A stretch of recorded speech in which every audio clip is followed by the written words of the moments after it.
ஒருவேளை 7 மாதங்கள் 6 மாதம் கடந்துட்டோமா? இந்த 7வது மாதத்துல புதிய கிருபையினால் தாங்குகின்றவர் நம்மை நடத்தத்தக்கதாக எரேமியாவுக்கு எழுதின நிருபம் 32வது அதிகாரம் என்னோட கூட திருப்பிக் கொள்ளுங்க.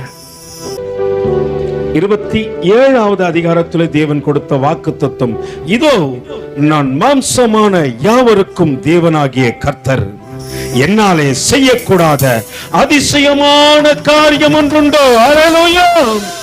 கர்த்தரால இது நடக்காதுன்னு சொல்லவே முடியாது. அல்லேலூயா! இதோ நான் மாம்சமான யாவருக்கும் தேவனாகிய கர்த்தர், என்னாலே செய்யக்கூடாத அதிசயமான காரியம் ஒன்றுண்டோ? அல்லேலூயா! ஒருவேளை நம்ம இருதயம், ஆண்டவரே கடந்த மாதத்துல ஒரு அதிசயத்தை தேடி காத்திருந்தேன், நடக்கல ஆண்டவர், ஒருவேளை விசுவாச குறைபாடினால அது நடக்காம இருந்திருக்கலாம். இந்த மாதத்துல ஆண்டவர் சொல்றாரு, அதிசயங்களை செய்ய போகின்ற ஒரு வாக்கு கொடுக்கிறார். நீ எதிர்பார்த்திய, நீ காத்திருந்திய, நீ அதற்காக எப்ப நடக்குமோ என்று ஏக்கத்தோடு கூட இருந்திய, அதை இந்த மாதத்தில் நடத்த போகின்றவர் உனக்கு வாக்கு கொடுக்கிறார். என்னால் செய்யக்கூடாத அதிசயமான காரியம் ஒன்றுண்டோ? அல்லேலூயா! அல்லேலூயா! எல்லாம் சேர்ந்து வாசிப்போமா?